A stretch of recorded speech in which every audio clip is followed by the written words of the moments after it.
Baba Kunjosum Najan Sengon Age deva de chena jamne de jebe ka jagwe gombe la gelong ge gene jam janja zembe gene jembo don da che do shode de che jamne de sambo no wa shi jawe chi je na da ge de ge zela nyabra jo yan de ze janjo zembo zembo jembo baba jere ze Shartse pare de jembe samo jeva nyela nambar dashi pumbo ngabo de dalai Rajin je domba nambar dao dene sanji je de zedan demba sharibo janjo zemba zemba Baba jere ze wanjala dege je mesori je bokala la Shartse pare de jembe samo jeva deva de jeda lava jan dege je meba na janjo zemba zemba je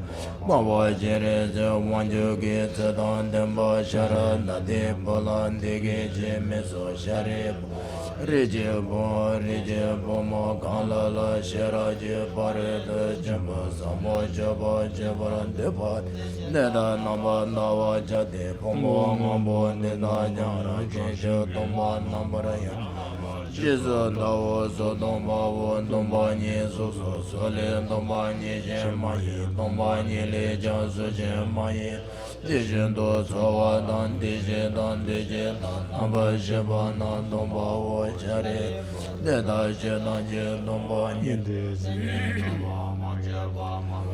Dharma meba dharma dan dewa meba kawa meba wo shari bo deda wena tomba nye la su me tsawa me dije me namba sheba me mi me nawa me na me ji me li me ye su me dra me ji me ro me re ja me chi me do me ge kam me ba ne yi ge namba shibe kam ge ba do ya me do ma re ba se Deba Me Gaji Me Gaji Sibi Badu Yang Me Do Tishin Do Degi Wando Gonyo Wadang Goba Nami Yi Me Doba Me Mando Baya Me Do Shari Bo Nendara We Janjo Samba Nan Doba Me Bi Shir Shira Je Pari De Jamba La Tinjin Sela Jaba Me Je Daba Me De Chinje Lo Le Chenda Nyangen Le Da Jendo Tison Do Namba Shube Sanje Tanji Jan Shira Je Pari Do Jamba La Tinjin La Nam Yana Ba Zubi Janjo Do Ngoba Zuba San Jizo Dida Wena Shira Je Pari Do Jamba Rabba Jimbe Ma Lana Mebe Ma Menyam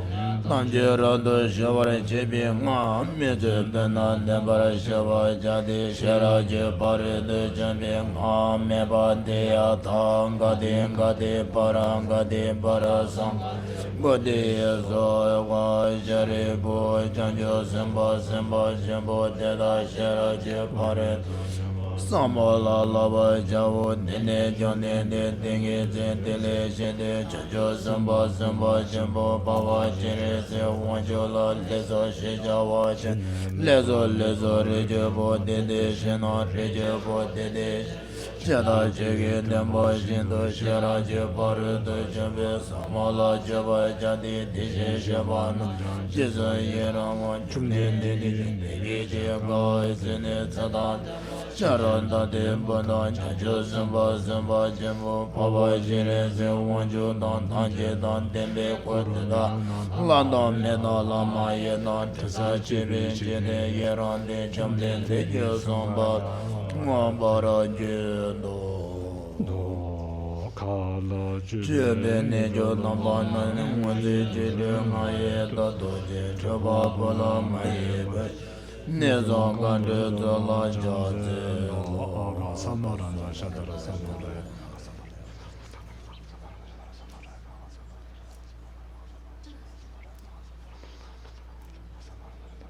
Zamaranza Jajanda Zamaraya Dea Da Kade Kade Bara Paranga De Barasanga De Budi Sova Gaden Che Rando Vareti De Mebaje Shawa Jejerado Shawa Jejere Churi Mata Shendo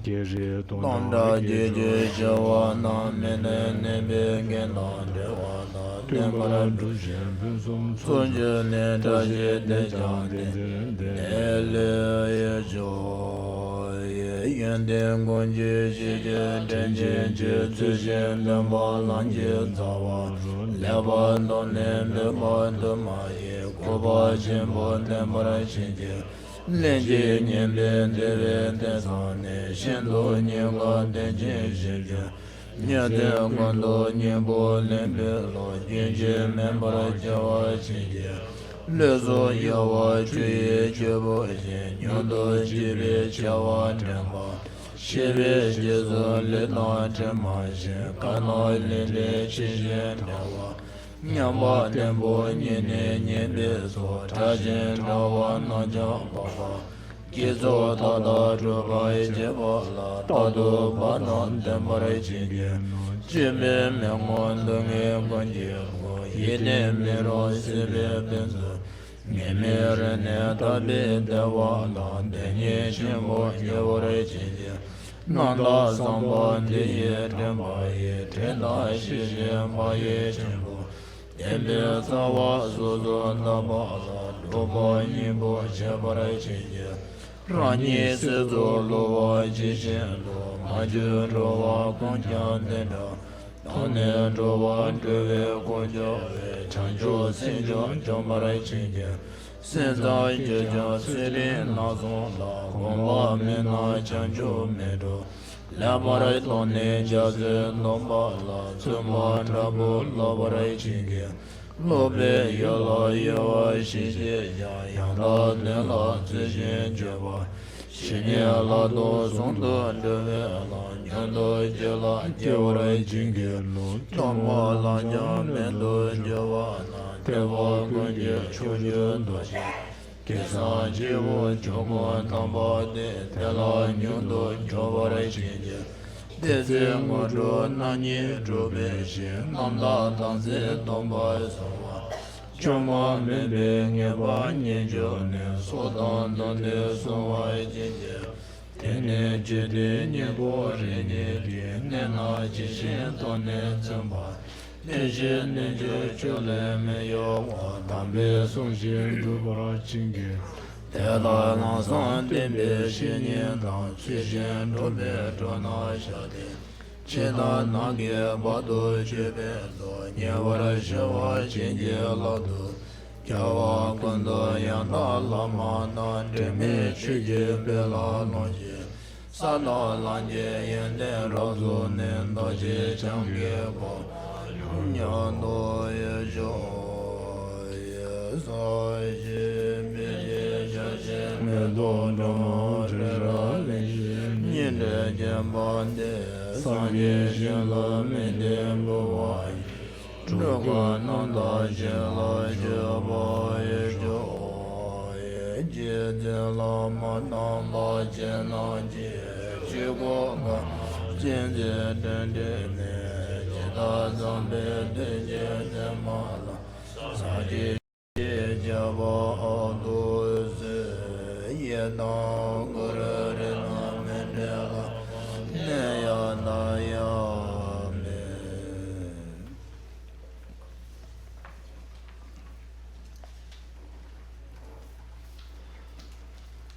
Sangye Jeno zoye jeno la chanjo bado dane chazo Lagi jenye jebe zono je Drala beje sanje droga jo Sangye Jeno zoye jeno la chanjo bado dane chazo Lagi jenye jebe zono je Drala beje sanje droga Sangye Jena zoye jena la chanjo bado nane chakonje Nagi chinye jibe suna Drala beje sanje Dubara Jo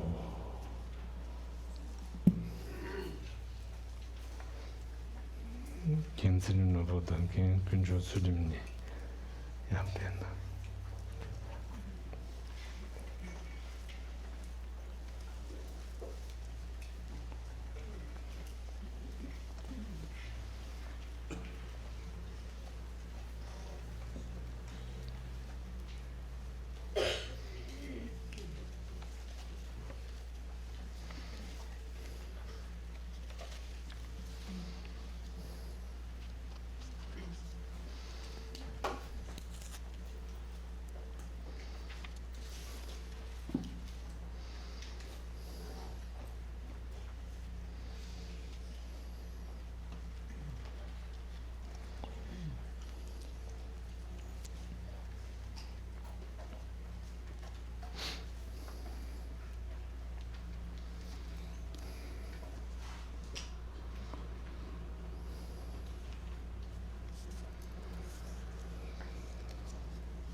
So we are on page 89, verse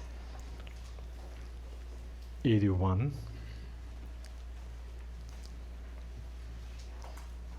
Chapter 1, verse 81.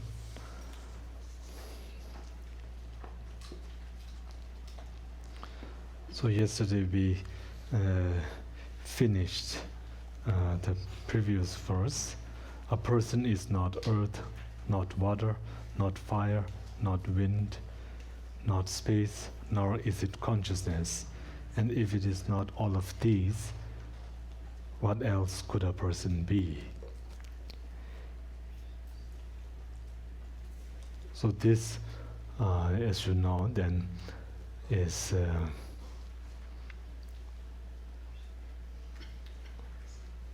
when we label the person, me, I,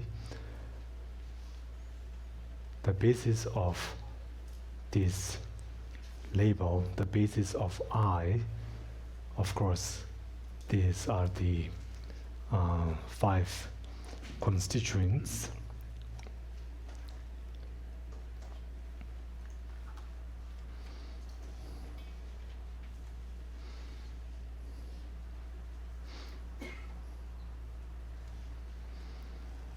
Altogether, I think it's 9.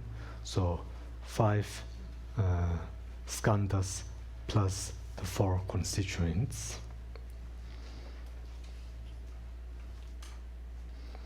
Or also, we could say 5 constituents if we add, if we include space, the 4 elements, or the 5 elements, or the 5 constituents. So if the person is not all of these, then what else could a person be? So then with this verse 81, Kibu kamdu duwishir yanda mayin chidawar teshin kamne re yang dushir kanda nidu means a person is not truly real because it is assembled from the 6 constituents.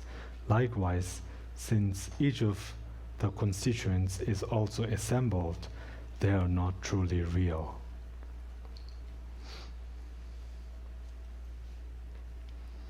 So this is the reason for why the person is not real, why the person is not truly existing, because it is assembled from its parts, its basis.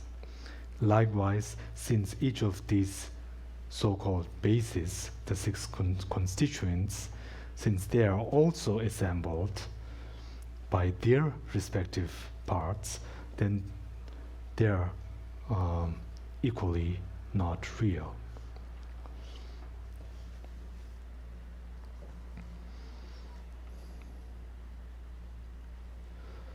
풍부 다민 대대민 텔라 대민 대매민 풍부 매싱터 대민 대실다니 치더유스. The aggregates are not the self, nor do they exist in it, nor is it in them, but without them it cannot exist. The self and aggregates are also not intermingled, as with fire and fuel. Therefore, how could the self exist? So this verse is also similar to the verse from the root verse, Mula Madhyamaka, I think from chapter 22, which is the examination analysis of the Tathagata, the first verse, which His Holiness frequently quotes. Pumin, Pungbu Leshimin, Tela Teme, Terteme, Tishin Sheba Pungdeme, Tishin Sheba Kashi Yins. So, neither the aggregates nor other than the aggregates, the aggregates are not within, neither it is within the aggregates. Tathagata does not possess the aggregates. Then what is Tathagata? And with this verse, the first verse from chapter 22 of Mula Madhyamaka, then His Holiness always reminds us to make this switch from Tathagata and then instead say, neither the aggregates nor other than the aggregates, nor existing within the aggregates, nor the aggregates existing within, I do not possess the aggregates, then what am I? Where do I exist? So this His Holiness, out of his meditation, his experience, always shares us, and then guides us to analyze us, ourselves, in this way.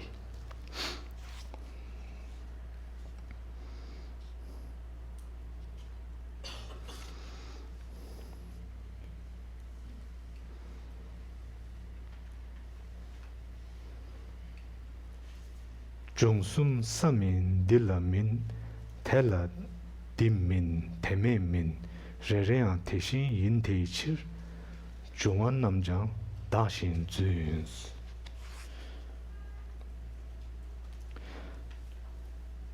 The other three elements are not the earth element, nor do they exist in it, nor is it in them, but without them it cannot exist. Such is also the case for each element, respectively. Therefore, as with the self, the elements are false.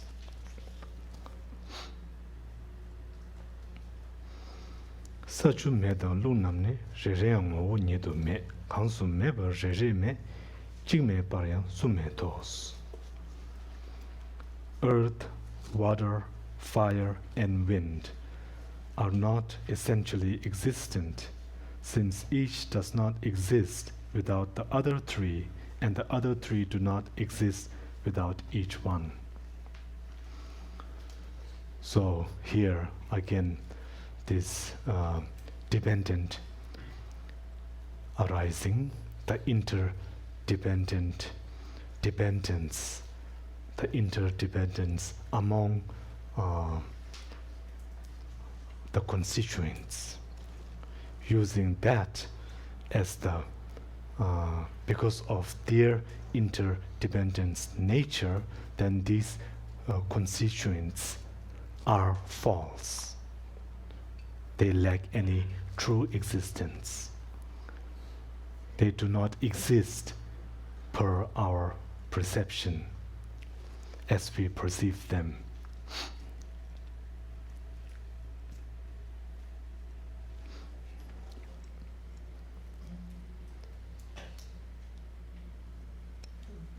Kelde sume re me jingme paryan sume na soso rangyo mayinde chedra duba kewar jururs.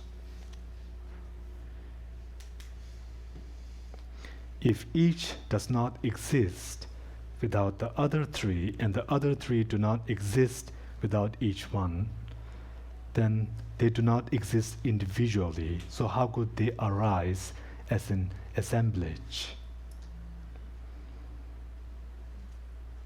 So, because each of these so-called constituent parts do not exist independent of each other, and therefore they do not truly exist as parts, then how can they exist truly as a group, as an assemblage, as an aggregate, as a heap?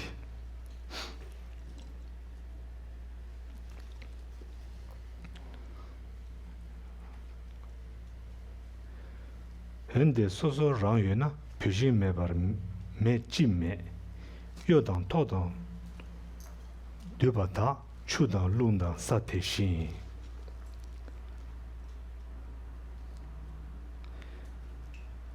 If each element exists on its own, then why would fire not occur without fuel? Likewise, why would there not be water, wind, and earth without fluctuation, resistance, and coherence? So, if water, wind, and earth had this true existence, then they could exist without their properties, without their functioning, without their functions.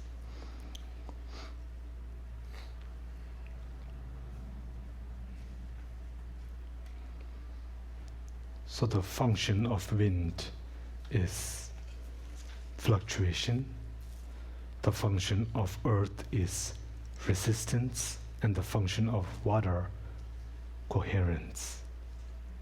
Dina, bajin insar, inne kurim dides diresha. Spazu digeresha.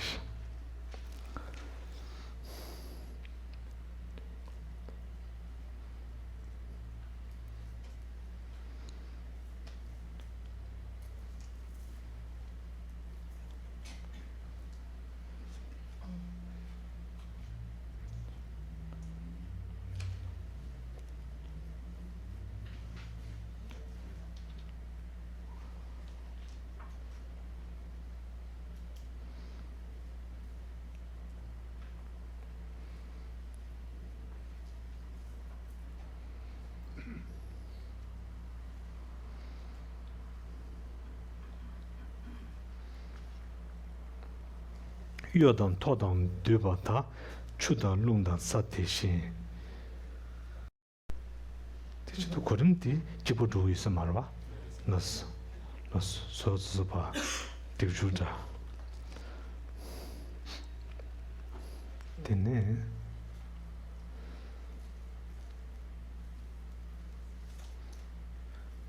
hende meti shen da me chidar kyugi sum shen rang sumbu tenjing zhungwa dang chumi tumbar ruang means.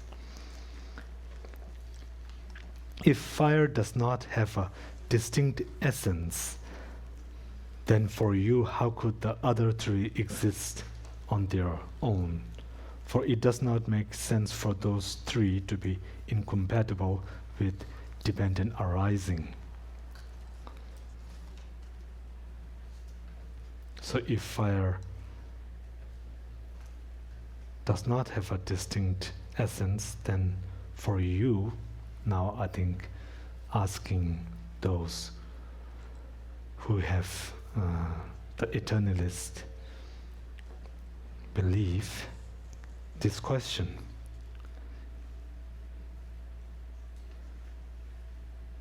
That it does not make sense for any phenomena to exist, to function through dependent arising.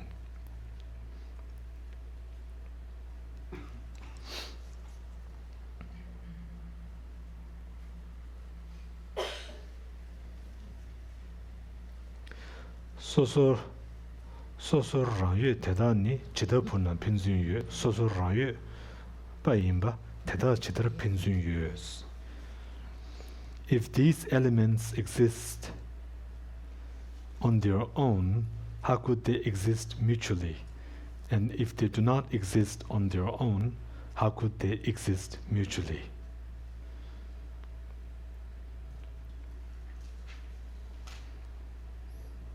If these elements each exist on their own, how could they exist mutually? And if they do not each exist on their own, how could they exist mutually?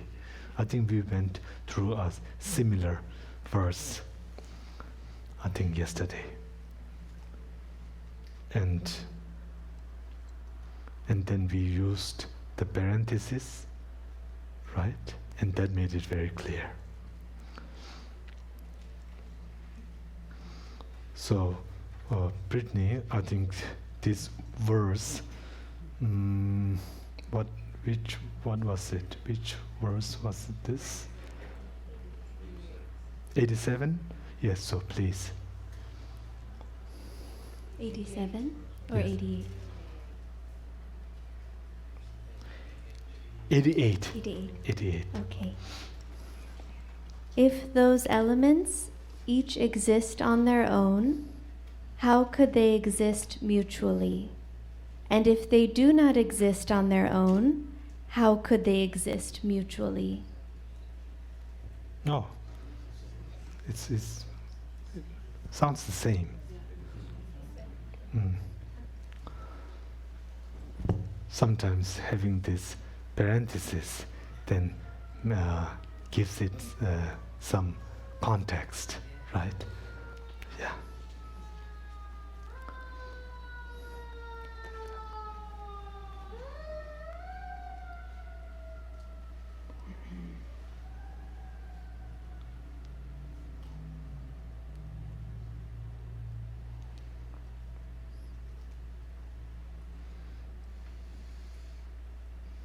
So maybe the third line, if they do not each exist on their own. But actually that if because these constituents do not exist on their own, therefore they exist mutually, right? But maybe we have to put now in parentheses that they do not exist mutually, truly, something like that. I think we might have to add that part. So then, if they do not exist, if they do not each exist on their own, how could they truly exist mutually? Maybe that's the meaning.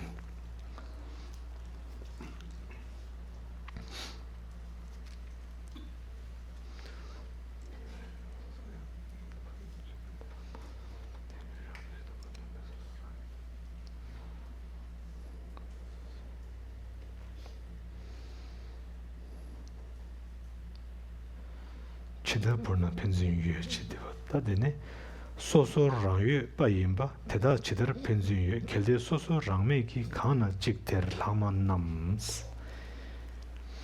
If each does not exist on its own, but wherever there is one, the remaining are present, then either they, being unmixed, cannot be present in one locus, or being mixed, they cannot each exist on their own.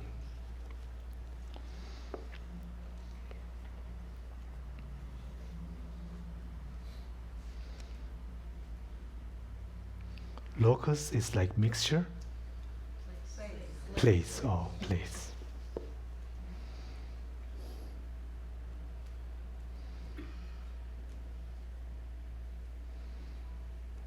Cannot be present in one locus or being mixed, they cannot each exist on their own. I think the same applies here. This really presupposes a four-element system that we're not really used to, I think. It's like that all four have to be together. I mean, well, we don't know that. Microphone.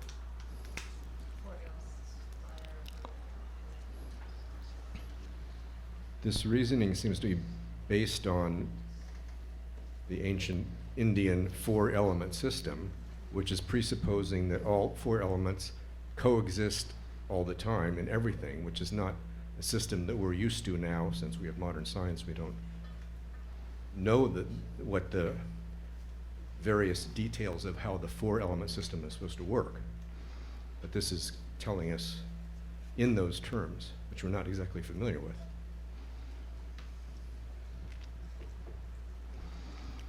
Yes, this is very interesting. These elements, when we say fire, fire is in the context of element, then fire is more a property, as is wind, earth, water. Those are explained, I think, in terms of a property, a physical property. So these four physical property, like fluctuation, resistance, coherence, And then what is missing? There's still one left. Fire is something like the ripening. So these four properties, can they even at the conventional level, can they exist independent of each other? Does modern science accept that? It's a little hard to make the calculation of how this even correlates with modern science, and I'm not well qualified to try to do that. I don't know if there's anyone who's more scientifically minded than me. How that would even relate to our current view, I'm not sure. I mean, with particles or waves or quantum physics, I don't know how it matches. Mm-hmm. Yes. But there seems to be this connection between these four properties.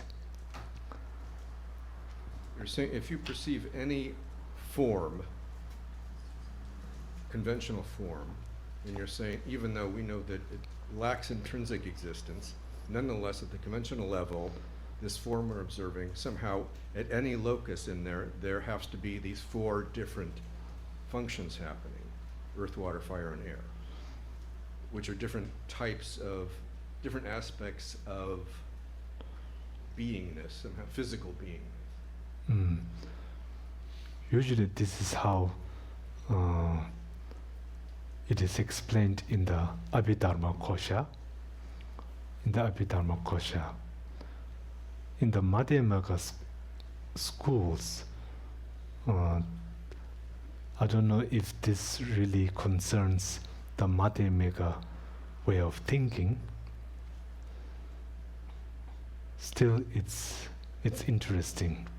Usually those elements, they are more something like in the field of Abhidharma Kosha, right?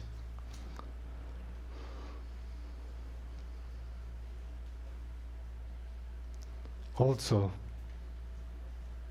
yes, form itself, it's very interesting. Yesterday we were talking about particles. I think in the Prasangika system, it is also possible to have form without particles. To have form without particles. And also not only in that, but also in Abhidharma Kosha, then they talk of the conventional forms, and then there's also this other type of form that is not composed of matter, particle doina, so like not composed of particles. You mean like commitments or something? Yes.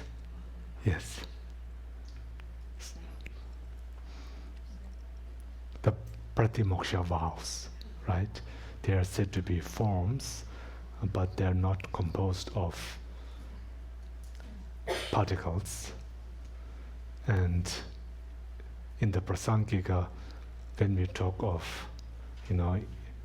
related with Prasangika, when we talk in the Tantra, this subtle wind, then I think also no particle there, no particle in that. It seems in order to bring this analysis up to date for a contemporary society, it would be very useful to develop a meaningful analysis of emptiness in terms of quantum field theory, because that seems to be the predominant view of what the physical universe is actually like from the scientific point of view. And if you could prove emptiness utilizing that theory, that would be very effective in modern society. Yes, yes.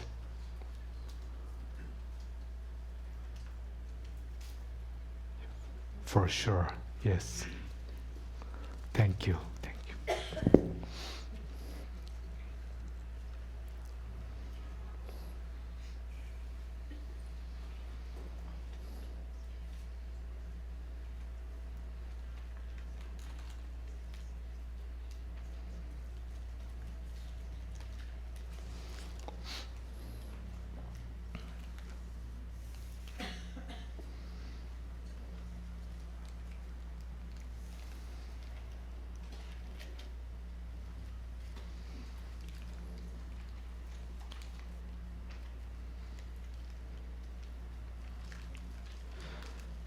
소소 랑미 중원남 소소 랑센 칼라유 소소 랑미 셰치앙미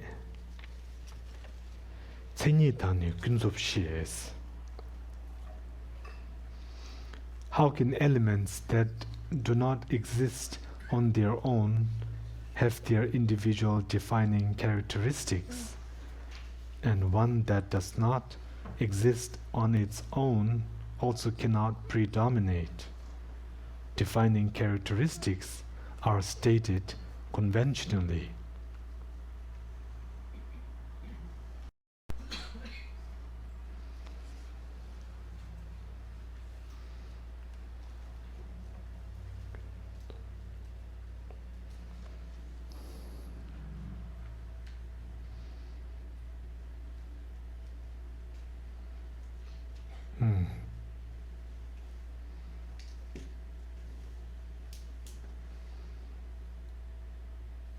I think this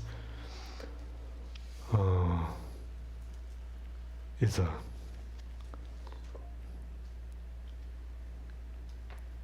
without having this individual defining characteristics, well, truly existing characteristics, and that simply what we call definitions, characteristics are simply at the conventional level, simply at that.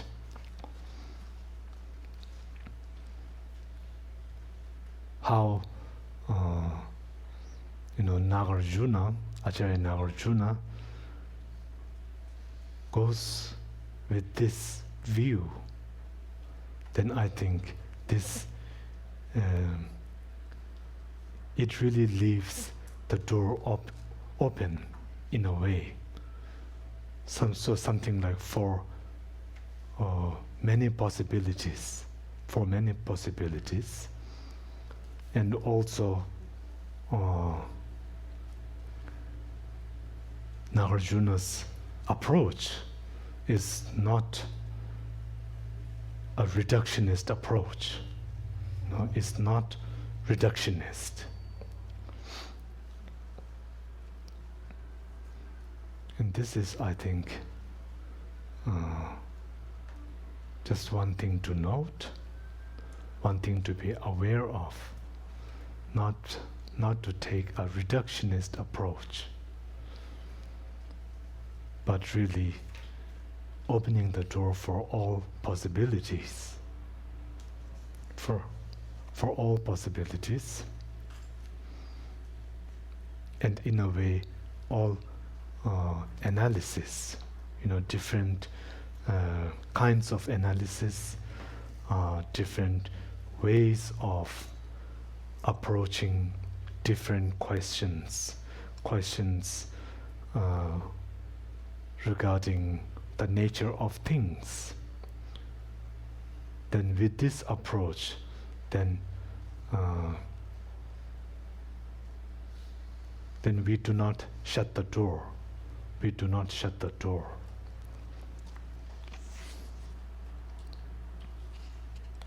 So this conventional truth here, really, this I think is very beneficial.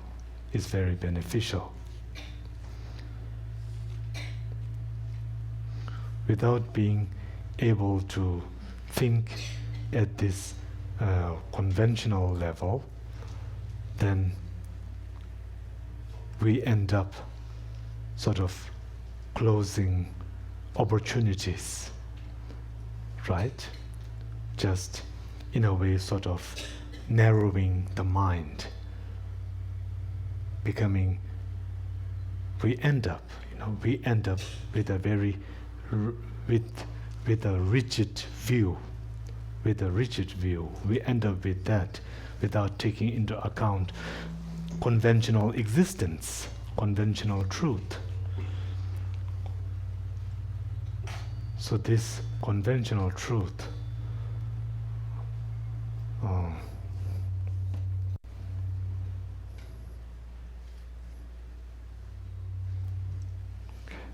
this is conventional truth. So I think to then to see the value in conventional truth, to see the value in conventional truth, then really help to develop, to open our minds, to not be narrow-minded, but to really get perspective, And through getting this perspective, then this helps in really opening our hearts, Because with a narrow-minded approach, then this gets in the way of really opening the heart. There's always a block. That narrow-minded approach creates hindrances in opening our hearts, in practicing compassion. So, therefore, the conventional truth is so much connected with the practice of compassion, with the method practice, with the bodhicitta practice, conventional bodhicitta practice.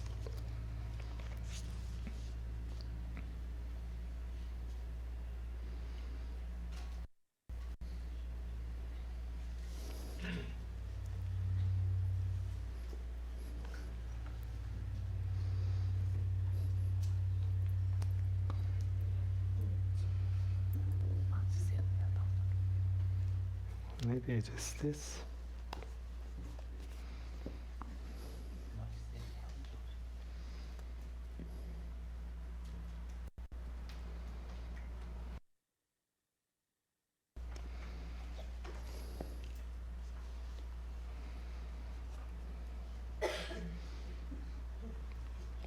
Maybe I can try to speak louder. And that way, then I think we can, yes.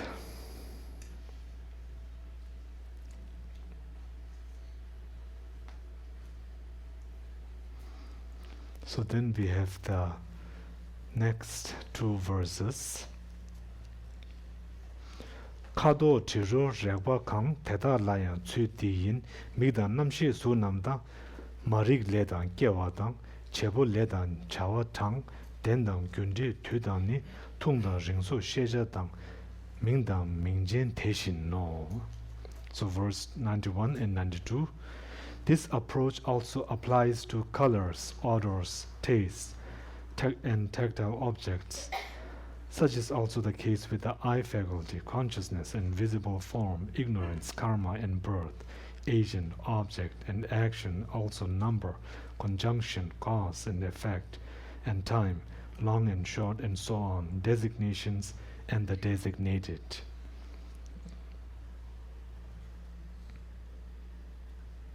So to apply to that all of this phenomena are also interdependent and lack this true defining characteristic.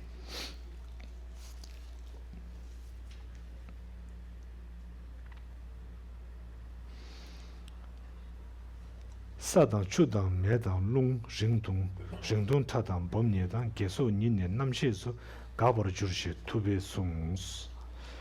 The sage has stated that earth, water, fire, and wind, short and long, subtle and coarse, and virtue and so on, cease in discriminating awareness.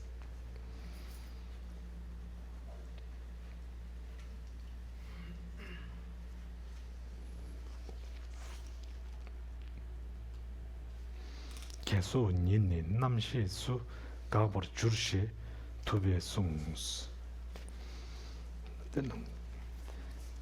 Kesavji.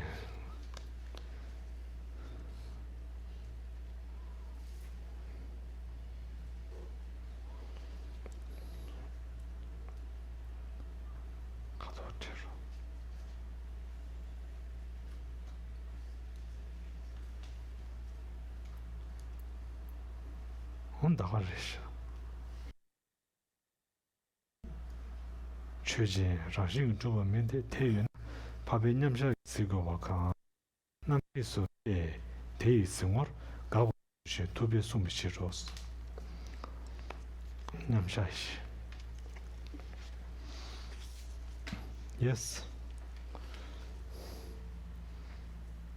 Gabu jurshe tube sungs. So here one distinction, so all these conventional truths, they disappear in the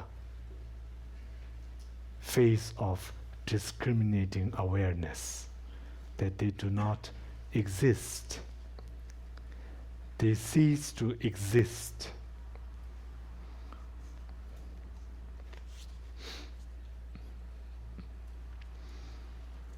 They cease in discriminating awareness. So here we make this distinction that these conventional truths cease in discriminating awareness, but the discriminating awareness does not see these conventional truths as non-existent. So we make that distinction there, so as not to create any confusion.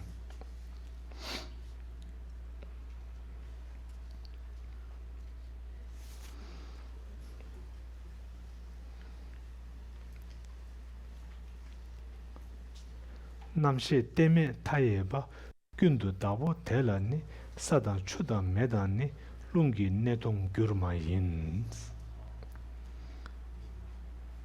Earth, water, fire, and wind cannot find any place to stay in that undisclosable, limitless, fully sovereign awareness.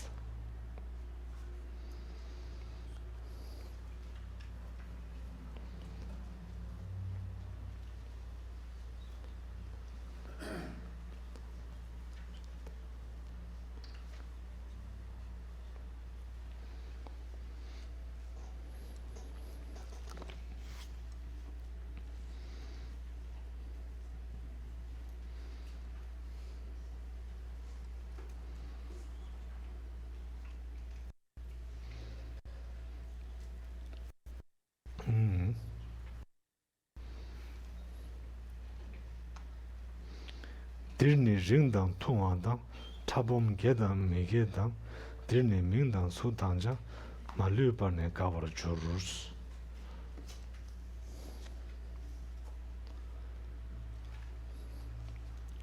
Excuse me, if you turn the microphone off, the feedback will stop. There's an open mic somewhere.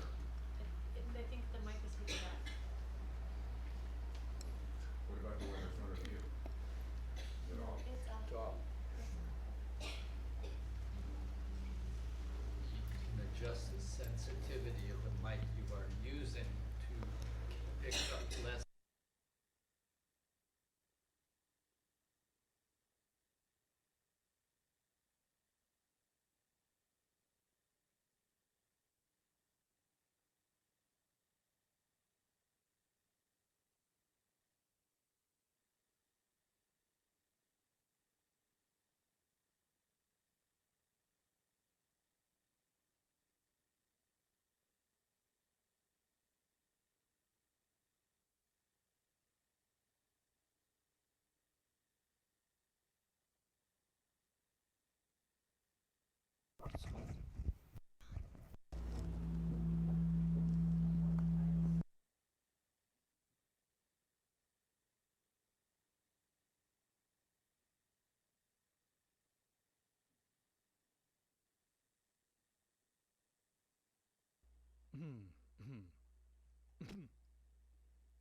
Sing, don't do.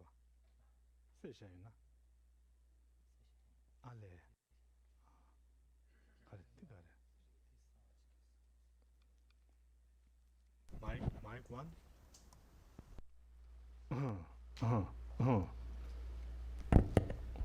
Omani beme. How does you do?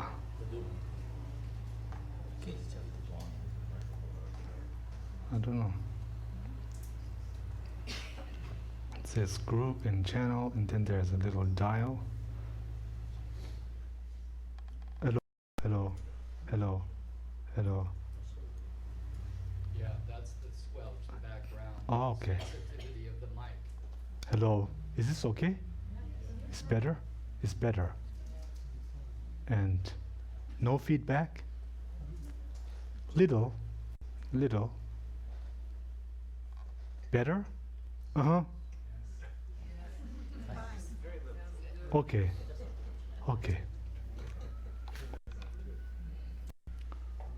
Thank you, Steve. What do you call this? Squelch? Squelch. Most radios Oh, have a function like that. yes. The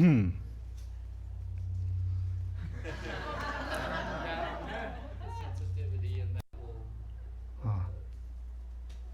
that's when you need to adjust the squelch is when Oh, okay. that. Okay, I'll try to. Okay.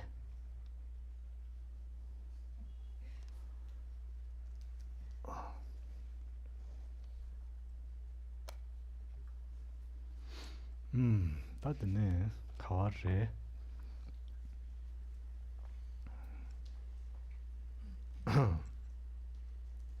가버려 줄시 토비 숭스. 대체 남시 때문에 맞아서 룽게 내통 줄마 인.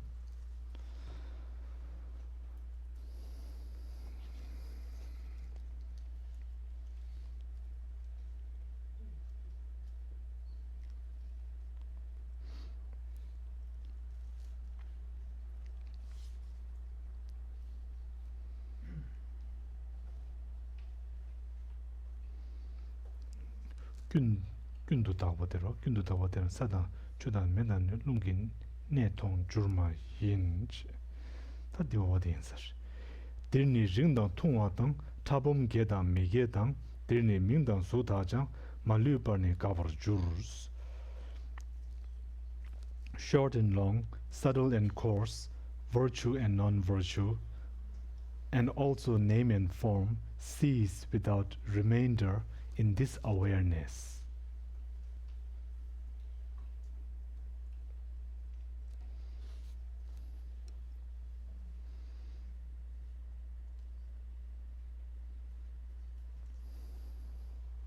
그래서 벌진지는 난 가르치 삼매냥 등이라도 사지제라도 세디들 나 삼매 등이라도 는 사지도 주고 도브레스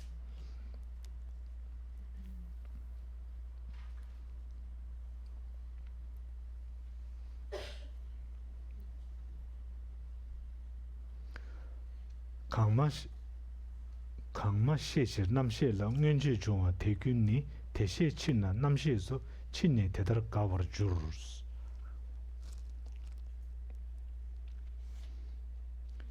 all that previously appeared in awareness because of not knowing this will likely later cease in awareness when one comes to know it.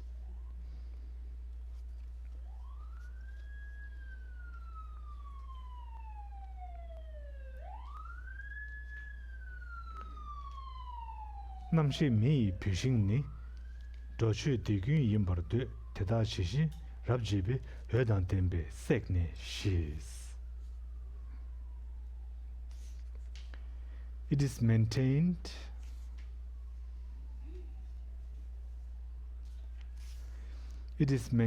that all the world and its qualities are fuel for the fire of awareness, having been incinerated by the blazing flames of proper analysis, they are subdued.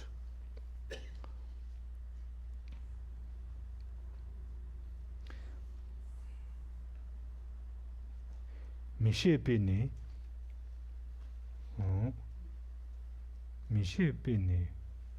ngun takpa ina chini teni ngeba tang kanzi ngobu minyeba tezi ngume kala jurus. Later, when one has ascertained suchness, if what was previously constructed by ignorance does not maintain its existence, then how could it achieve non-existence?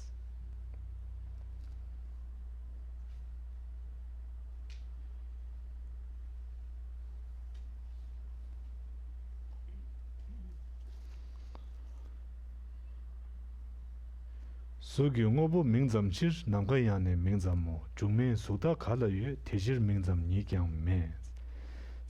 Since it is merely the absence of form, space is merely a designation. How can there be form without the elements?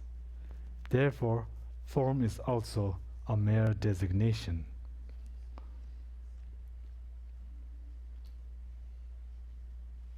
초동 두시 단 남시 중앙 떠보다 다신 돈에 삼자데 대실 감주 다음에 또 rinpoche tenwale umbortoda nyevole watembate liu tangbo hos. One should consider sensation, discernment, conditioning, and consciousness in the manner that one considered the elements and self. Hence, the six constituents are selfless.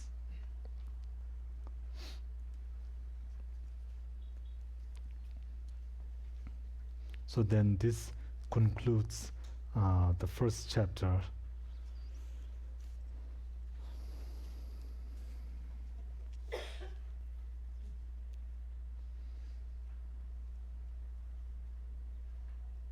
Okay, so now I think we can have a short discussion.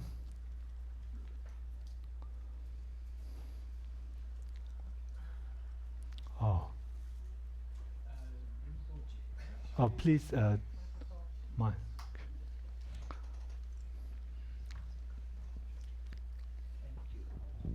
Rinpoche, I just want to understand, whether my interpretation is correct or not, because here, you see, it said that the elements do not exist on their own. If they do not exist on their own, obviously they will not have the individual defining characteristic, correct? If the elements does not exist on its own, the condition is they should not have their individual characteristic.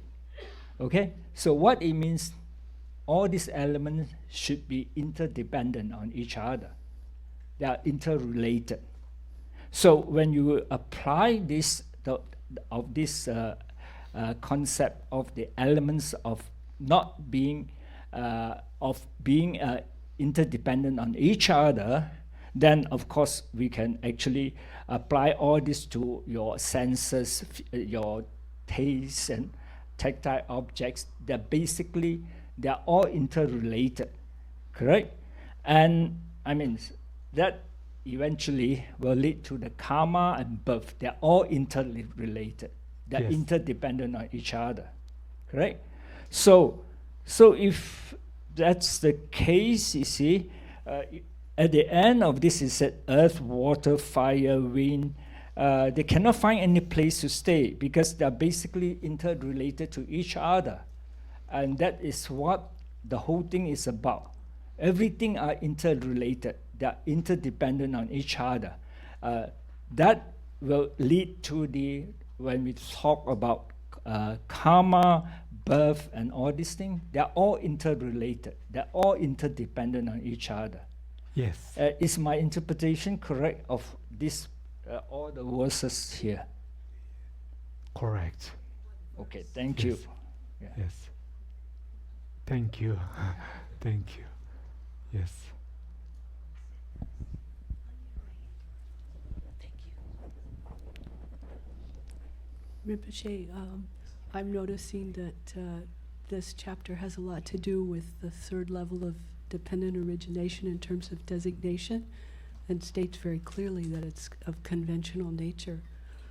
Is there any element of dependent origination that would be considered ultimate, on an ultimate level? It seems like this level is sort of lots of clues towards looking at emptiness. Thank you. Please, could you repeat the question? Kind of hard Yes. to do. So these last verses have a lot to do with the third level of dependent origination in terms of designation, and it's stating Third level? First the third level of labeling and designation. What does this third level mean? I don't know if it's level, but La.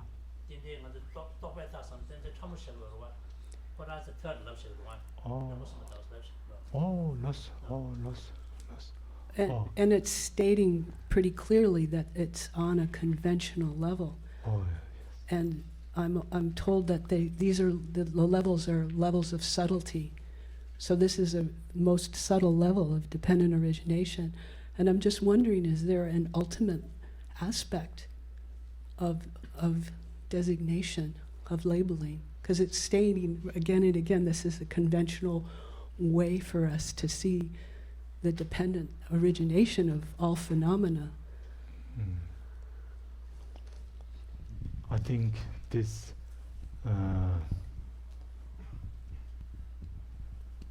very subtle level of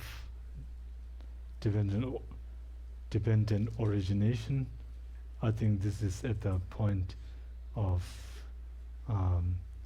like the dependent interdependence between the designator and the designated. Maybe it's in that direction, right? Subject and object. Subject and object, yes. Subject and object, and how the subject designates the object. So the designator and the designated, that it is just merely labeled, that it exists just in a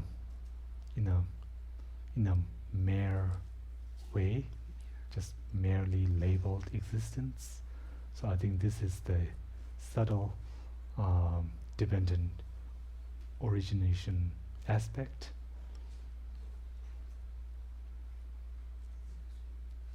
I think like this. I think, yes. Rinpoche, could you explain the other two, the three? I don't know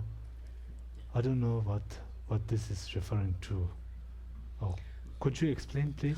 When you said third level, so I don't know if I can so first explain, level but and we're second talking level.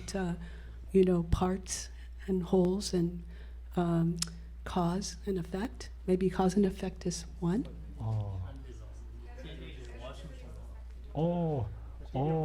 Like that. Oh, I see. Yeah. Cause and effect and parts and wholes. The three kinds of levels of dependent origination. I see. Oh, yes. Thank you. Yes.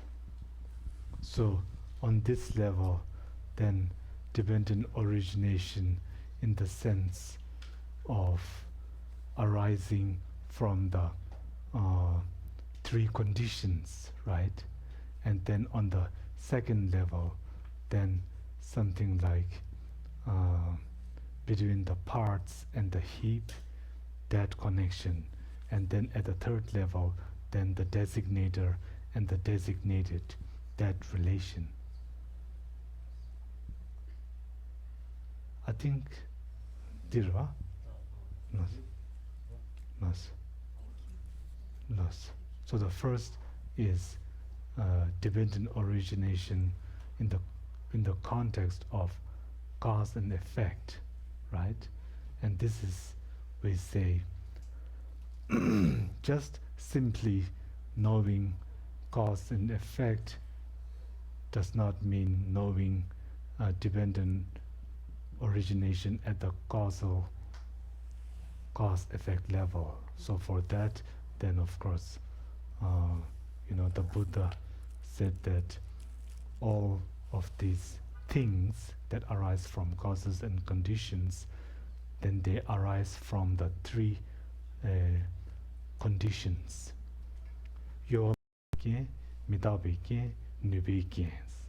yeah, from these three conditions. So yo mebeke is something like conditions without a creator. Then the second condition is the condition from a non-permanent cause or condition. And then Nubeken, not just any condition that is impermanent, but actually a condition that has the potential to generate or bring to rise it. So from these three types of conditions. So this is at the most basic, this is like the most basic level of dependent origination. Yes. And then the second one is, I think, Chadang Chaje, something like parts and assemblage. There was the title used. Assemblage.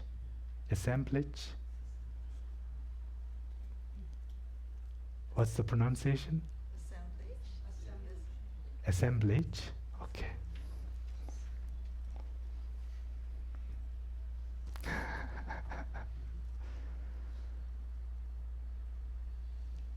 So this is at, we say something like the Swatantrikas, right? Swatantrikas. Or is it Sotrantikas? Those two are very similar sounding. So I think it is Swatantrikas. Rangjubadi Swatantrika, not Sotrantika. But in Tibetan they don't sound alike. But in Sanskrit they do. Maybe because I don't speak. Maybe because Sanskrit is not mother tongue.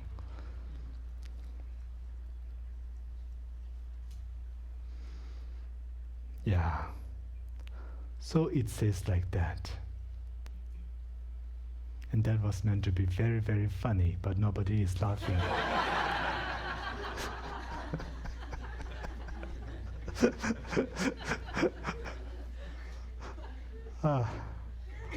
Okay. So.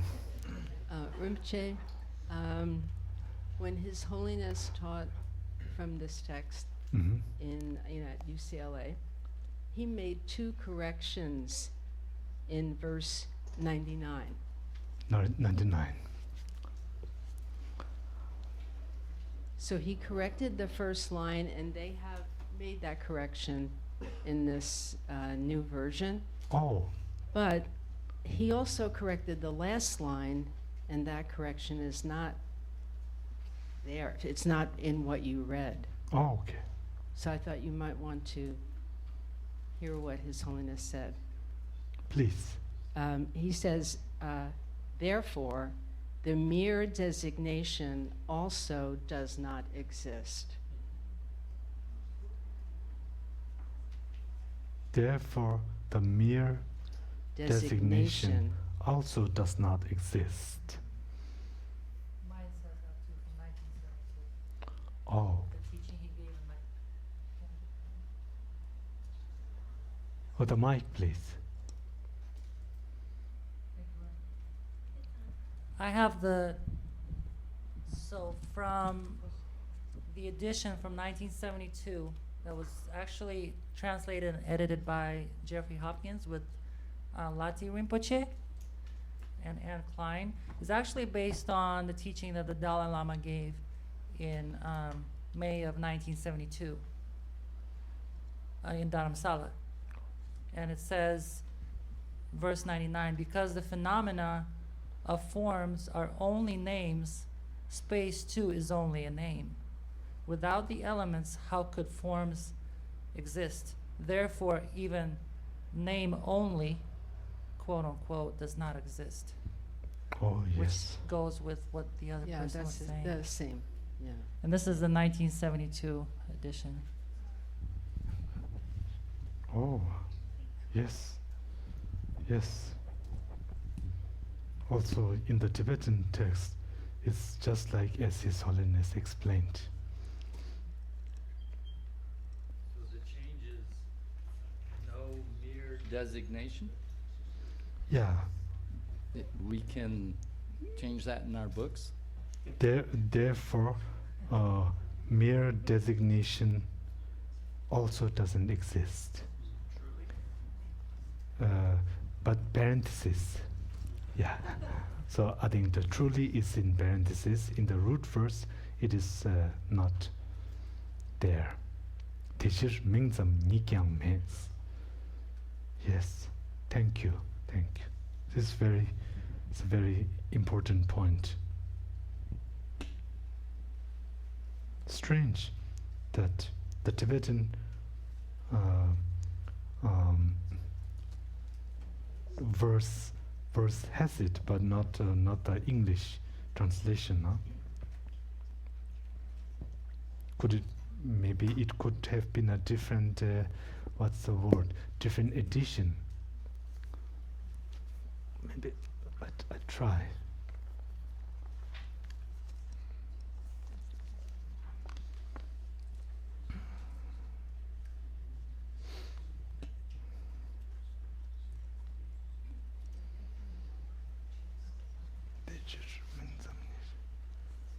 Namka yang ne ming sugyu ngopo ming zam chir.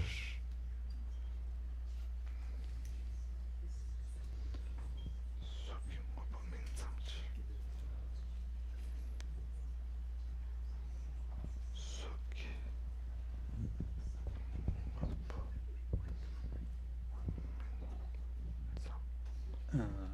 Rinpoche. Yes. During that UCLA, when His Holiness was giving a commentary, his commentary brought up his corrections, and John defended his thesis on it. So we were surprised because His Holiness corrected it, and he corrected it again, and John kept holding his position that this is the correct correct interpretation, the correct translation. Oh.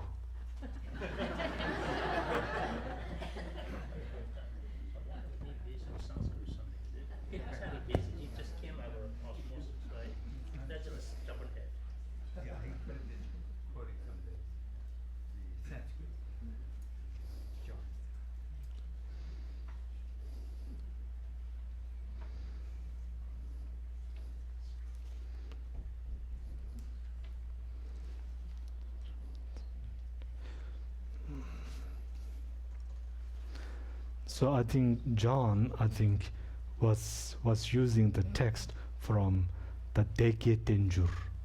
In the Deke Tenjur, it says, Sogyu Ngopo, Mingzam Shin Nanga Yana Mingzam Mo, Jungme Sukta Kala Yu, Teshir Mingzam Nikyang Yin.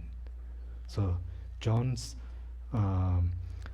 this translation goes well with the Deke Tenjur edition of Precious Garland, and His Holiness's text, I think, more or less, this is maybe the same edition here as, was it the first day we had that qualm about whether it's twofold or threefold? Yes. So I think in the Deke Tenjur, it's again also mentioning twofold, and here it was 튀기는 카드. Oh, yeah. So in the Deke Tenjur, it was mentioning twofold, whereas in this edition, it mentioned threefold. And then I checked with His Holiness's commentary. His Holiness also was reading in Tibetan first, and His Holiness also mentioned threefold. So I think what His Holiness was reading, I think this is more or less, it's the same edition. Yes. So, so of course, that's John. Yes. So in the Deke Tenjur, then John Donne's translation, it goes. I think he was using the Deke Tenjur edition. He also was relying on Gyaltsab's commentary. Oh, Gyaltsab's commentary. But Gyaltsab's commentary, I thought, went more. Let's see now, we can check that. It says it in the introduction, in the preface.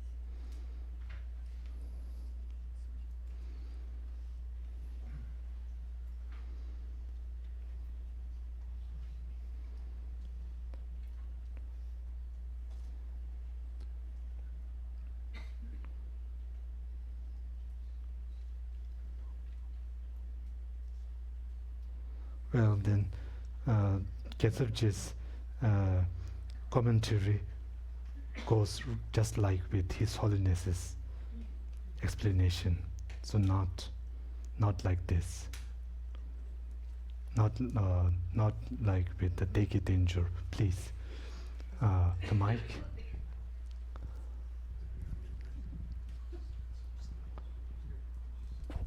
So I actually have the confirmation of what you're saying, Rinpoche. At the end of the 1975 edition that I was quoting from, that's based on the teachings that His Holiness gave in Dharamsala of May of 1972. It says, Guide to the Stanzas by Gyaltsab. Oh, yes. And it has the outline Oh. from the guide to the stanzas by Gyaltsab. Oh, thank you. So Thank you. the 1972 was based on that. Oh, And I would yes. imagine that because the other edition that Brittany was reading from goes well with this one, like it. Oh, right. So I wonder if he used the same edition in 1997 as well. Yes. His Holiness, I think, in all his precious Garland, I think uses one book. In it goes. This goes in accord with His Holiness's edition. Yes. There was one other thing His Holiness said. Oh, please, the mic. His Holiness said one other thing. He said that the way it's written in the verse doesn't make sense. Oh.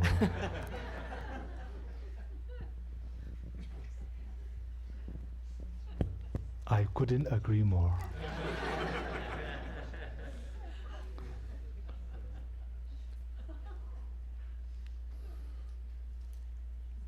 And Rinpoche, in that verse, there's a footnote in this edition that goes back. You could read the footnote. Brittany, would you read the footnote? Oh, sure. 30, number 30. This verse is also translated from the Sanskrit, which presents a more straightforward argument.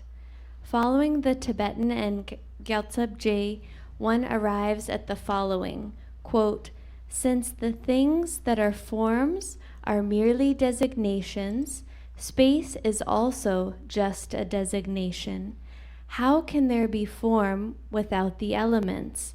Therefore, form is also just a designation, end quote. Oh, thank you. So this is, I think, from John Donne. This is John Donne's footnote. Okay. Sarah. Oh. Understand that the line actually says mere designation. And if you say mere designation is enough to say as non-true designation. Yes, yes. So in that case, it may be correct. If you say it's a mere designation, that's the same as saying it's a non-true designation.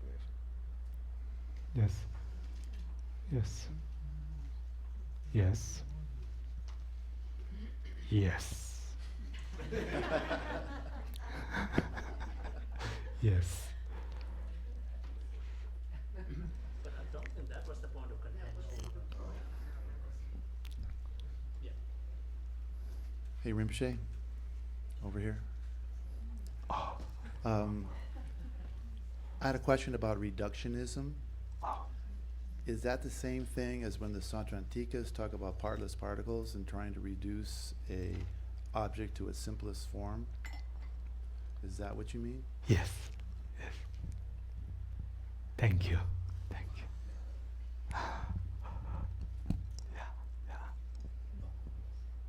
you. Thank you, Rinpoche.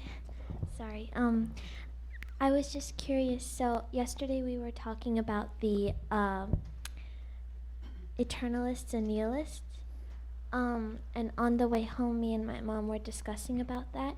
And I remembered the Buddha's story before he became enlightened and when he was choosing paths. And he heard the sitar, and one of the strings was too high and the other was too low. And the middle one was just perfect. I was thinking, is emptiness the middle path? And the nihilist and eternalist are the two other strings that are imperfect? Yes. Yes. Thank you. Okay.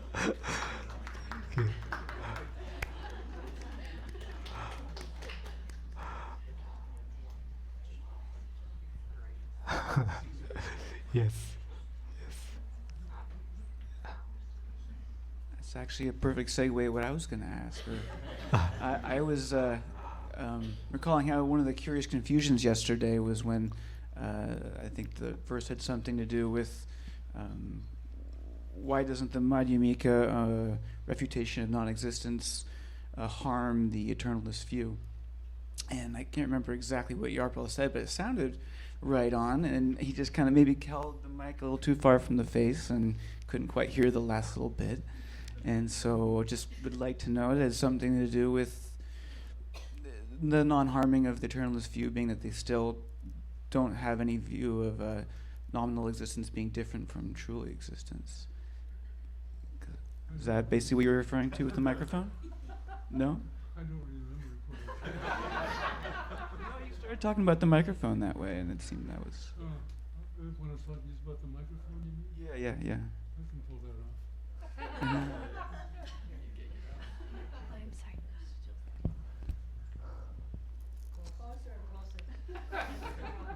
sorry. We're trying to get close to talking here.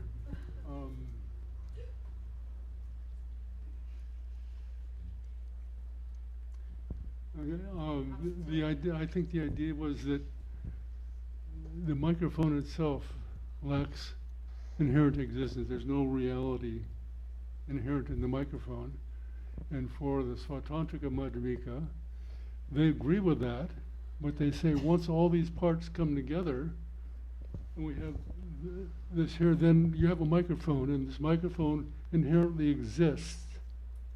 Then it doesn't come into existence because they agree that it's doesn't have ultimate existence because of all the conditions for it to come together. But once it comes together, then you inherently have a microphone, and this is their. I think this is correct. Yes. Yes. Okay. As long as I have a microphone. No, the one thing in this last round of retreat that I decided to look up what merely means from the dictionary, and it's not more than. So when we say merely labeled, it's not more than labeled. And when we're talking mere, it's being not more than labeled. So just in the definition, the object of refutation shows itself. Like that? That make sense? I think. Anyway, Yes. I find it much easier to just say not more than labeled. rather than saying merely labeled. Thank you. Thank you.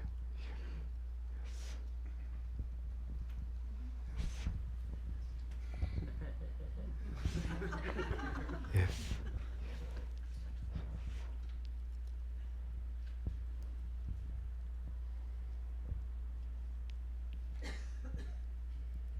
Yeah.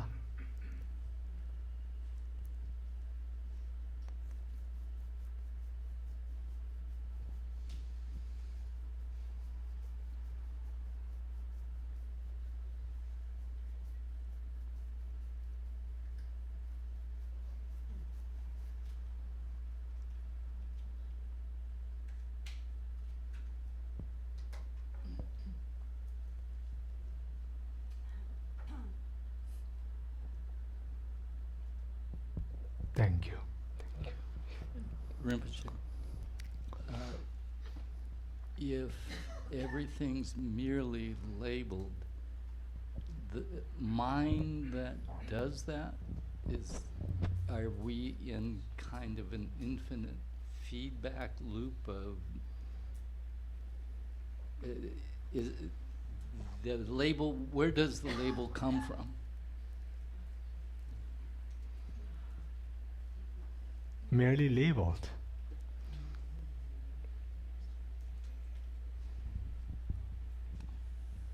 It's merely labeled. Not more than labeled. So it's from another label. Not more than a label.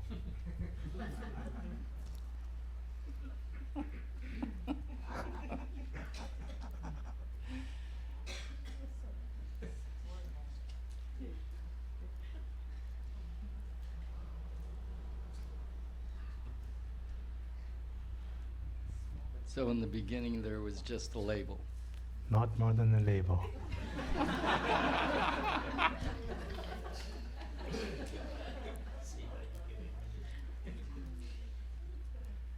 I'm just repeating what Yarpil had said.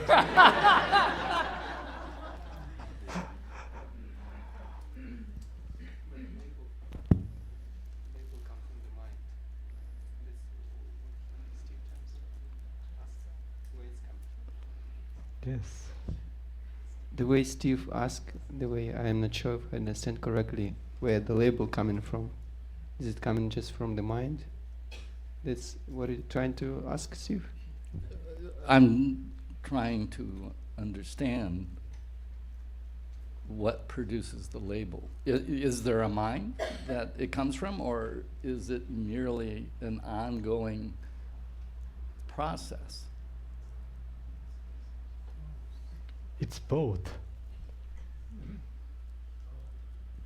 It's both. Right? It would seem. It's both, yeah. It comes from the mind and it's an ongoing process. It's a dependent arising on an ultimate sense? Ultimate sense? What do you mean? Like infinitely? Is that what you mean? That would be that feedback that I was referring to. It's a infinite loop. Yeah. You could say then, if that's how you define ultimately, yes, okay. Is that ultimate truth? If that's how you define ultimate truth, yes.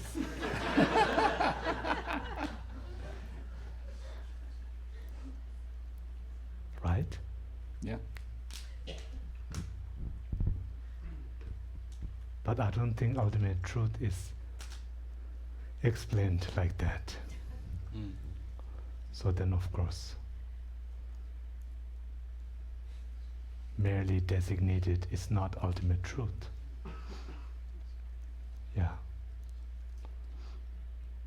So the ultimate would be what's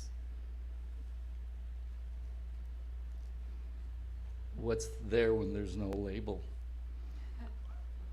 Ultimate truth is no more. No more as in not more than a label. That's ultimate truth. Right?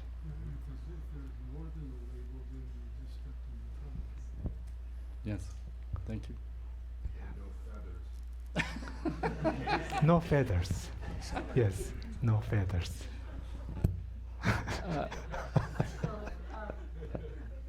To go back, sorry, if we go back to that same infinite loop that he was talking about. So as soon as we say that the mind is the one doing the labeling, well, the mind is merely labeled. True. Is that valid? Yes. Valid argument. Yes. So it is sort of like an infinite loop. Yes, it is. Because then we fall beginningless. into the danger of saying inherently existent mind, and as Madhyamikas, we don't even believe in that. We don't assert an infinite or inherently existent mind. Even the mind itself is merely labeled. Yes. Who does the labeling? I have no idea, but So that's the non-affirming negation. non-affirming negation, exactly. No feathers. No feathers. Yeah. Rinpoche, sorry, I have one more question about this. please. So, all the verses on page 91 and 92 that we've been discussing this afternoon, when I first read it, they seems very complicated and very complex. But as I think more deeply on each of the words of this on these 2 pages, basically, am I right by saying that I can basically, whatever given here, the argument and the example, they're basically given here to establish, just to establish the fact that origination, karma, cause and effect, they're basically just interrelated. That's what these whole 2 pages are about, correct?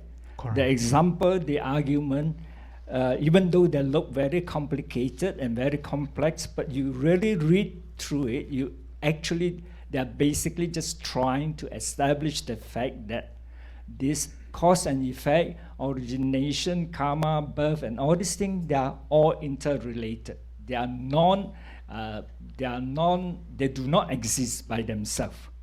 Yes. Yes. Okay, thank you. Thank you. Yes.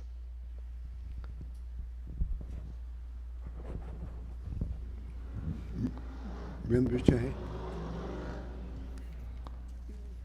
this idea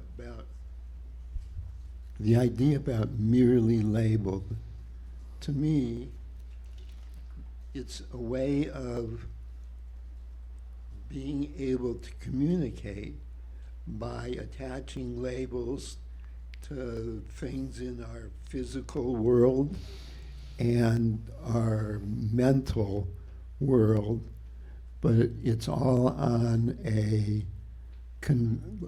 level of conventional truth. Just the convention of 2 people being able to communicate with one another. It's only by attaching labels to things that we communicate. So to me, my simple mind says merely labeled is conventional reality, and there's no establishment of emptiness by merely labeling. Am I way off? Yes, you're right. One does not need to realize emptiness in order to just merely labeling, to engage in the act of merely labeling. But to know that it is merely labeled, then you would need to first know emptiness, right? Emptiness of that object. And then know it's merely labeled subsequently. I don't necessarily agree, because you understand the concept of emptiness, but you also understand that in communicating with one another, you don't necessarily realize emptiness. You only realize that there's emptiness in whatever forms you're referring to in discussions. So it's not realizing emptiness, it's just knowing. Yes, this knowing and realizing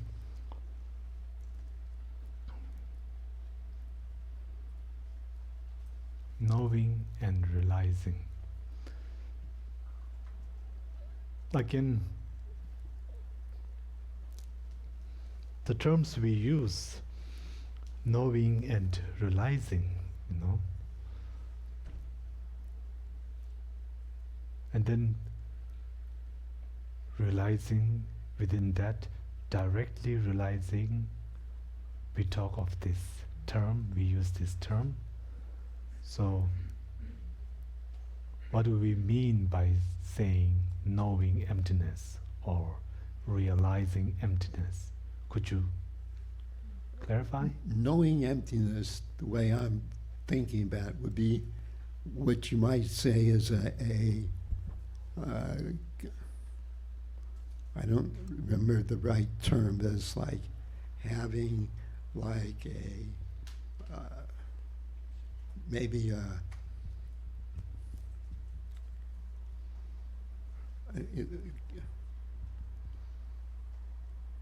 some kind of a conceptual understanding of emptiness, but not what?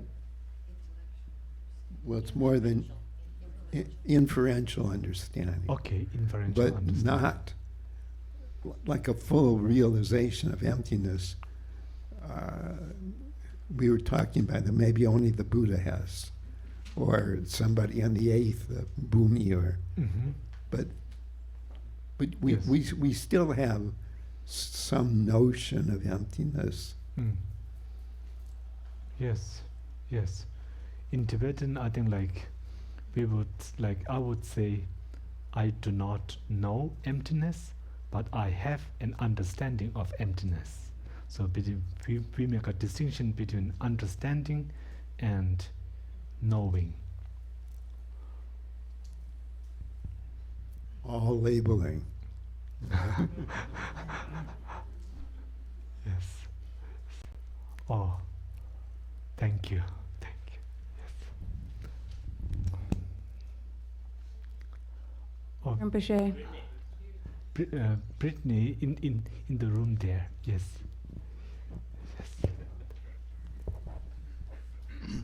Hello, hello, Rinpoche. So nice to see you. I have a question, sort of from a linguistic perspective. All that we've been discussing is middle way philosophy. And first of all, the linguistic aspect, if you could explain the word uma in Tibetan, which refers to the middle way. So fill us in on the levels of meaning in that term. And then once I took a course on Madhyamaka philosophy, and it was labeled, is there really a middle? So if you could please comment.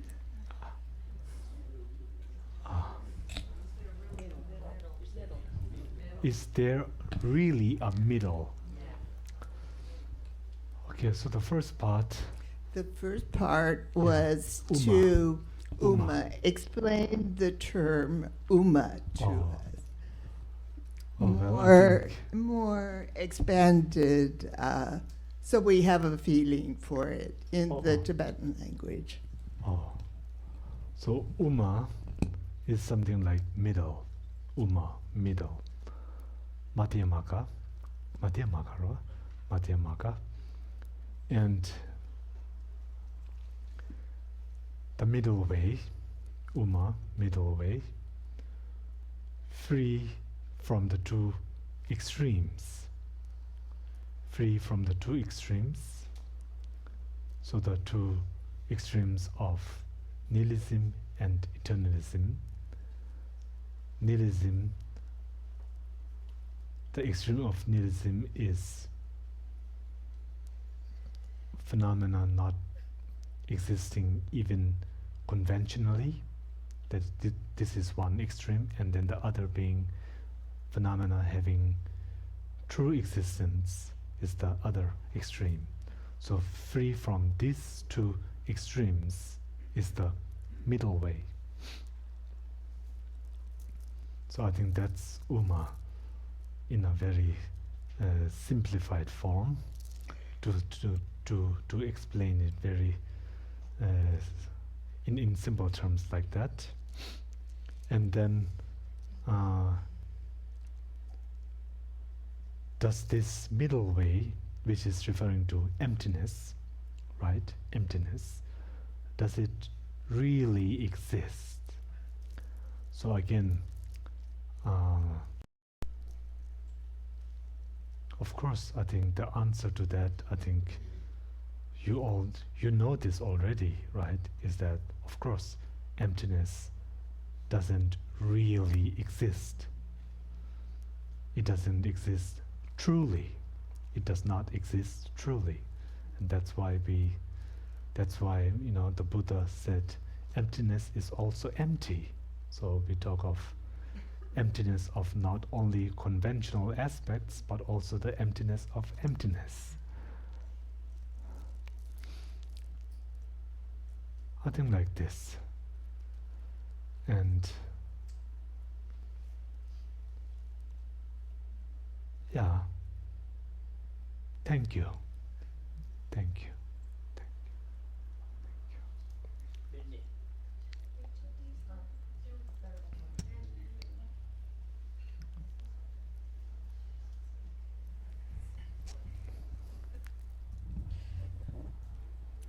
Going back to the discussion about the term merely labeled or merely designated, what I've heard from my teachers is, like Kensur Jamatekjo, they say that the term mere eliminates inherent existence. And if that's the case, then to understand the meaning of merely labeled, you have to understand emptiness. So you can't just use the term mere as it's understood in the English dictionary, but you have to understand Madhyamaka. Is that correct?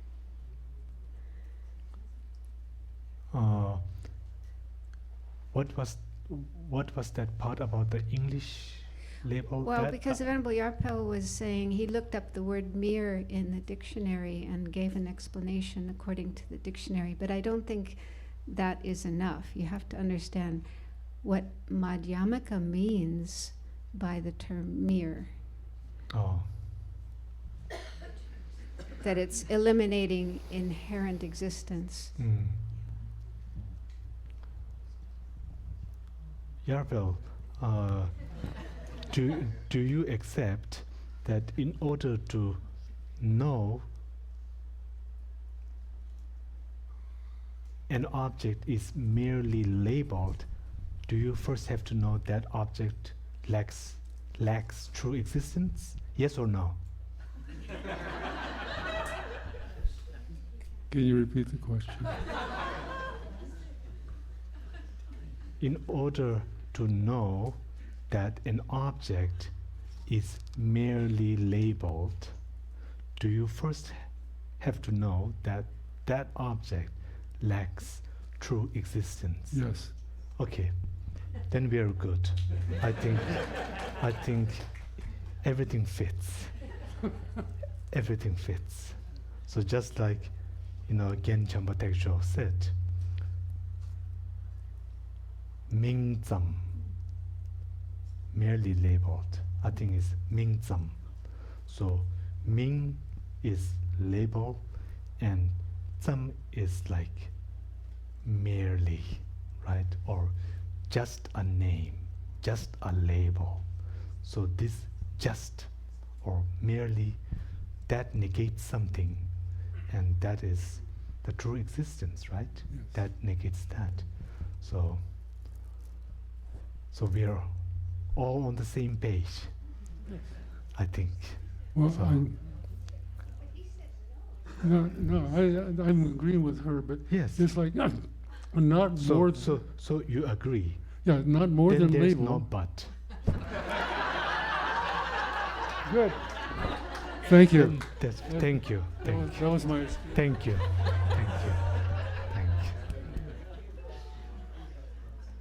It's very good.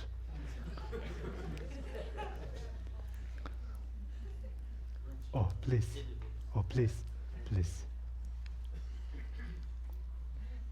Rinpoche, now kind of it's coming. Feels like a little bit play of words, and sometimes could be misleading. But the way Rinpoche mentioned before about ultimate truth, Rinpoche, if I understand correctly, if I heard correctly, that Rinpoche was saying it's only will be in absorption on emptiness, then it's ultimate truth. Everything else outside, it will be conventional truth. That state. I don't think it's like that. No. So ultimate truth is emptiness. Emptiness is ultimate truth, right? For example, the emptiness of the cup is ultimate truth, because when if we were to analyze whether cup exists, how it exists, if we analyze it, we won't find the cup. Yes. But at the end of that analysis, what we are left with is the emptiness of cup. So therefore, emptiness is ultimate truth. Yes. In that sense. Yes. But then question comes with the conversation with Steve, when he asked, "Is it ultimate truth merely label?" Of course. And then it's yes again. So it's not emptiness. How emptiness is emptiness, but it is not truly existing. Emptiness is ultimate truth, but it does not exist ultimately. No, it does not exist by way of being ultimate truth. Just as the cup is a cup, but the cup does not exist by way of being a cup. It's a little bit different point. It's when we talk about Mary designated, Mary label. Is this ultimate truth? No, merely labeled is conventional truth. Okay, now yeah. So when Steve was asking, it was a little bit. I heard like answer. It's yes. So that's why I get confused. Oh, I'm sorry. No, merely labeled itself is conventional truth. Yes, we say the subtle conventional truth. Kunzup tamo, right? Kunzup tamo. So the fact that all phenomena is just a mere label, that itself is kunzup tamo, subtle conventional truth. Yes. Thank you.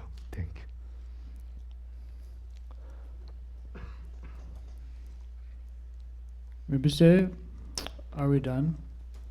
Oh, please. Or one more question? Please. When we talk about the two truths, when they say conventional, but some people use relative truth. And relative to truth to me is so much easier, because then it's like things exist relative to the consciousness observing it. And so it's like, without consciousness, does anything exist? It's like, what would something be if nothing observed it? Something only exists because dependent or relative to the consciousness observing that object. And I know there's the whole Chittamatra thing, but it's almost like, to eliminate the Chittamatra, is there anything, without anything observing something, does anything exist within? Are there things existing within anything? Sorry, it's getting a little confusing now. Are there things? Within things, does anything exist? Within things. Without a conscious observer, do things exist in things? No. I would say no. I would think no. Not likely.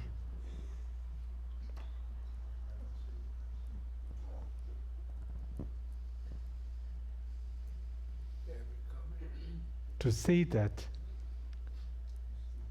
without consciousness knowing it is more or less the same as saying without existing. Right? The object? Yeah.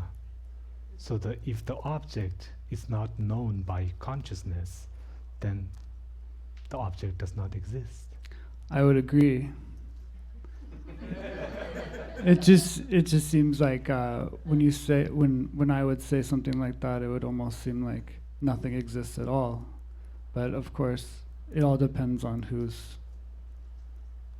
what the understanding is when you say that statement, of course. But I guess my point was, relative truth helps me because it shows things exist relatively to the consciousness observing it, showing that things require consciousness to exist, showing that things are dependent, and therefore without consciousness there are no things. Something like that. I don't know. Oh, thank you. Thank you. That's very helpful. How you explained it, that way of looking, it brings meaning. Thank you. Thank you. So the Zen, when a tree falls in the forest and nobody is there to hear it, does it make a sound? So I'm just replying to his statement. And where is this forest? When a tree falls in the forest and no one is there to hear it, does it make a sound? Where is this forest? Got me, okay. That wasn't the point. I'm not trying to designate the forest. I'm helping Brian with his question. You tell me, where's the forest? I don't know. I don't know. So that would be touché, is what you're saying. Losog, I have analyzed this as well. I have an answer. Oh, please. So, the tree fell and the sound was made, but there was no sound or tree because there was no observer. That's not the right answer. You want me to give you the right answer? The mic?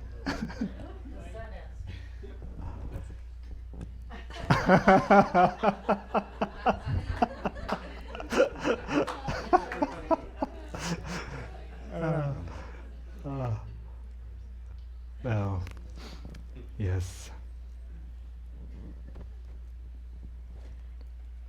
And after all this discussion, then back to dependent origination.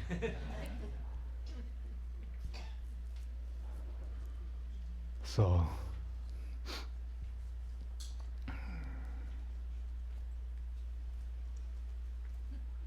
Yeah, dependent origination, we can't deny that.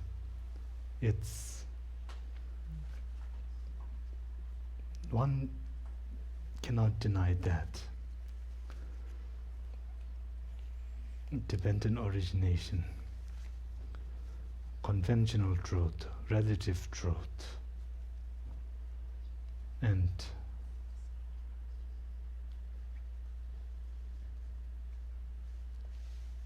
ultimate truth.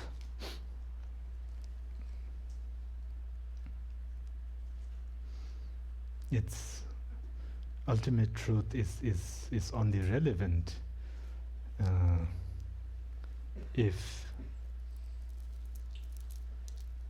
one is wishing for nirvana, if one is wishing for liberation, right? Otherwise, the ultimate truth is just a passing fad. Passing fad? Yes, nothing more. So, because of liberation, then ultimate truth has meaning. So thank you.